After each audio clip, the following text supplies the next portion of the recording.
Hei, minä olen Anna. Tervetuloa. Tämä on podcast sinulle. Sinulle, joka opiskelet suomea. Minä kuljen sinun kanssasi. Suomen kielen matkalla. Täällä puhumme hitaasti. Käytämme helppoja sanoja. Käytämme lyhyitä lauseita. Sinun ei tarvitse olla täydellinen. Sinun ei tarvitse osata paljon. Kuuntele vain. Ja hengitä. Tänään puhumme tärkeästä asiasta. Miten ajatella suomeksi? Miten puhua ilman kääntämistä? Aloitetaan. Monet ihmiset sanovat. Minä ymmärrän suomea. Mutta en puhu. Ehkä sinä ajattelet niin. Se on normaalia. Kun puhut, pääsi on täynnä ajatuksia. Ensin ajattelet omalla kielelläsi. Esimerkiksi, haluat sanoa, olen kotona. Mutta päässäsi tapahtuu näin. Sinä käännät. Sinä ajattelet. Sinä odotat. Ja joskus et puhu. Puhuminen on hidasta. Ja se pelottaa. Pelkäät virheitä. Pelkäät puhua väärin. Se ei ole sinun syysi. Nyt hyviä uutisia. Sinun ei tarvitse kääntää. Voit oppia suoraan suomeksi. Lapset oppivat näin. He kuuntelevat. He katsovat. He toistavat. Ja vähitellen he puhuvat. Sinäkin voit. Mutta hitaasti. Ja yksinkertaisesti. Aloita lyhyillä lauseilla. Esimerkiksi. Minä juon kahvia.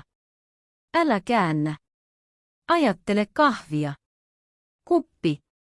Lämpö. Sano. Minä juon kahvia.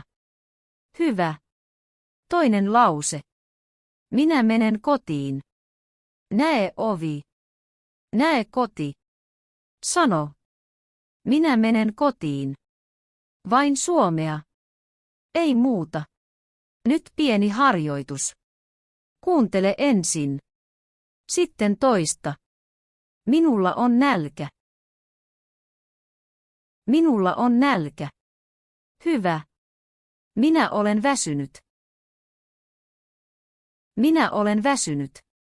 Hyvä. Minä olen täällä. Minä olen täällä.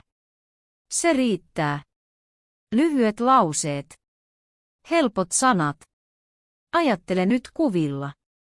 Katso kahvia. Sano, kahvi.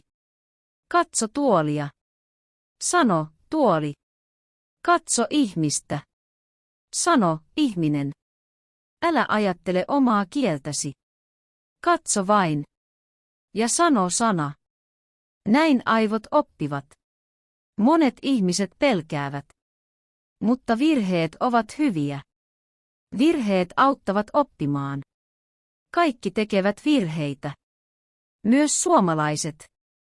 Puhu hitaasti. Puhu vähän. Se on ihan ok. Muista. Älä käännä. Ajattele kuvilla. Käytä lyhyitä lauseita. Suomi tulee vähitellen. Kiitos kun kuuntelit. Minä olen Anna. Jos pidät tästä podcastista, kirjoita kommentti. Kerro minulle, mistä aiheesta haluat seuraavan videon. Minä olen täällä sinua varten. Nähdään pian. Hei hei.